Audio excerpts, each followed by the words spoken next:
everybody. Welcome to Marcy Barker Fitness. My name is Mackenzie and I'm a personal trainer with Marcy.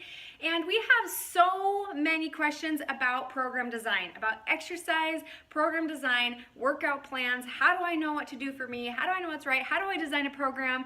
Those are very, very common questions in our private Facebook group especially, but all of our clients and even in our public Facebook group, people are interested about program design. What do I do in the gym or what do I do at home?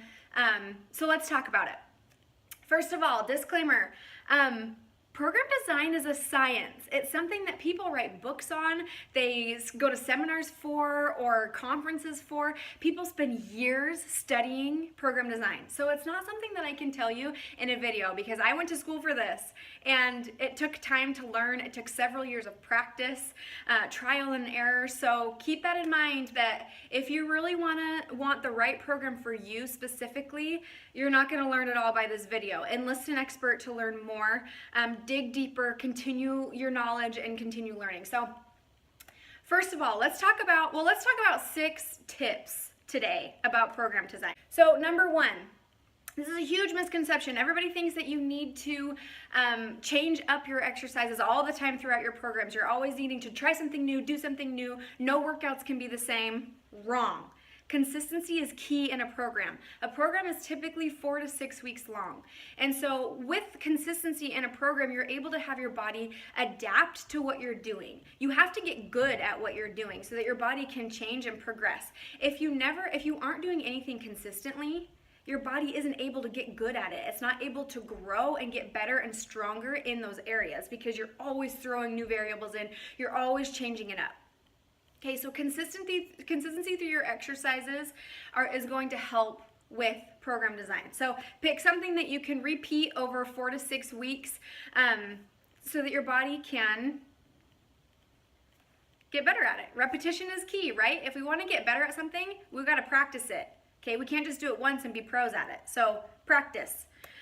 Number 2, include compound movements. Now, compound movements are movements that are done over multiple muscle groups are included over multiple joints. So examples of that would be a squat, deadlift variations, or a bench press. So they're large movements moving large muscle groups at once. And then also implementing exercises where you are moving multiple muscle groups at one time so that you are able to exercise more areas of your body instead of just isolating one movement like a bicep curl, right? You're just isolating that one movement. So including more movement, more muscles and more joints into one movement is key. Which brings me to number 3, build a foundation of fundamentals, okay? It is a huge misconception that the more creative you are, the better it's going to work your body. And that is not true. Build a foundation of fundamentals. What's better than a squat? What's better than a deadlift? Those are huge movements that you need to incorporate in your exercises regularly. Your exercises don't have to be fancy. They don't have to be super intense. But sometimes we just need to go back to the basics and we just need to know how to do the basics really well. So get stronger at the basics. Build a strong fundamental foundation of just basic movements and incorporate those into your exercises. You don't have to get all crazy fancy, okay? Don't overwhelm yourself with all these crazy intense moves. Just stick to some basics. Remember to just keep it simple, okay? Number 4, mix up your training. Now I know I said number 1 was consistency, which is true, but mix up your training within your program, meaning you need to switch up your sets and reps. You can't be lifting 3 sets of 12 reps over and over and over because if you are, your body is just gonna get used to that and it's not gonna be able to progress. So we have to challenge it. We need to challenge with less reps and more sets so that we're getting stronger, okay? I'm gonna put more of this in the blog post, so make sure you read the blog, but we need to be changing our sets and our reps variations so that we are able to get stronger. There are a lot of components to fitness, okay? There's a lot of components. We have endurance, we have hypertrophy, we have stability, we have power, we have strength.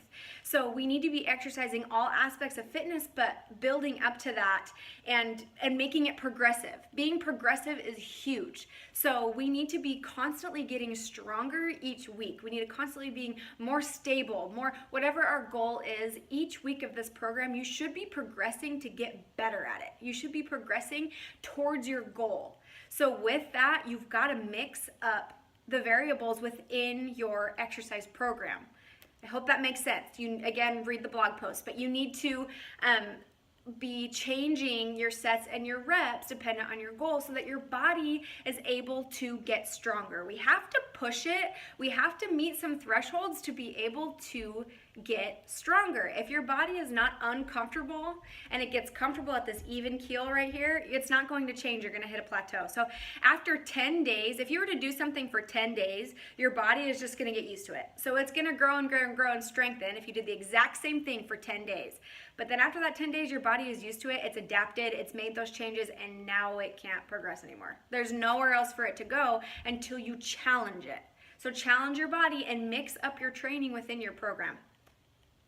All right, next one is do your hard exercises first. Okay, number 5, do your hard exercises first and then go to your easier exercises, which are the more isolated single joint movements. So start with your big movements, the ones that include multiple joints, multiple muscles, and if you're heavy lifting, start with your heavy lifting first and then progress to your lighter movements and cardio. Cardio is going to be after lifting, okay?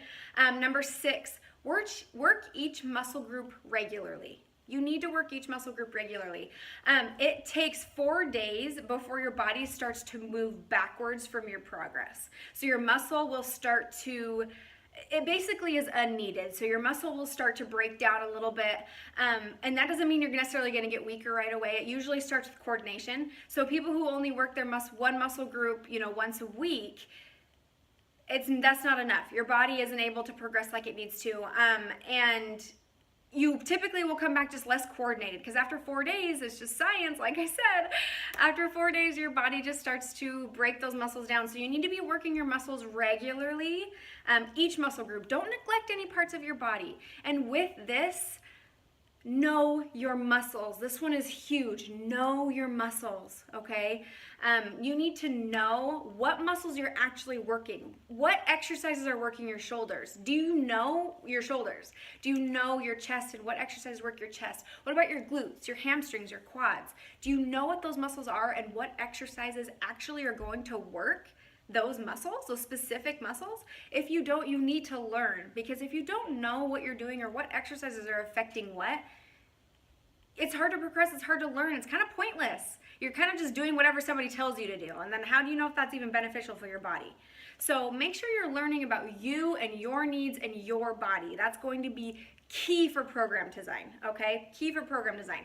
Know your body, know your muscles. Bonus tip. I like to pair my muscle groups together. So they're called supersets. I like to do 2 different muscle groups at a time or a small circuit.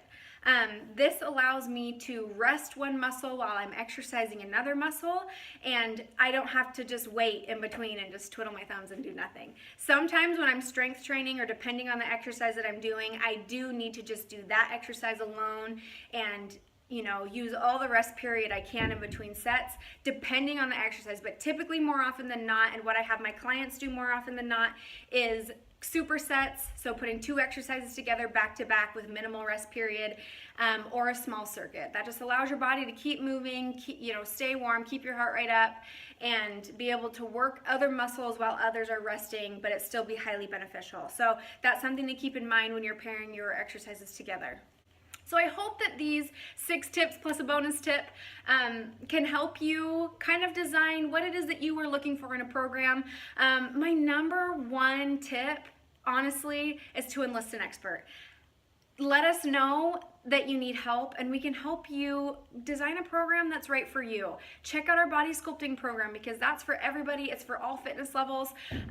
It's a great way to just get started to know your body and know new exercises and mix it up. So go to bodysculpting.fit to check that out. Also, please read the blog post that's attached with this video so that you can get some more examples and learn more in depth about how this all works. So check out the blog post. Please join our public Facebook group. It's called Fun and Sustainable Fitness by Marcy Barker. And go to marcybarker.com to check out any of our other challenges. Please like and subscribe to this YouTube channel if you enjoyed it and found it beneficial. Please share it with somebody you think would benefit as well. And I hope you all have an awesome day, and I'll talk to you guys later, okay? Bye, everyone!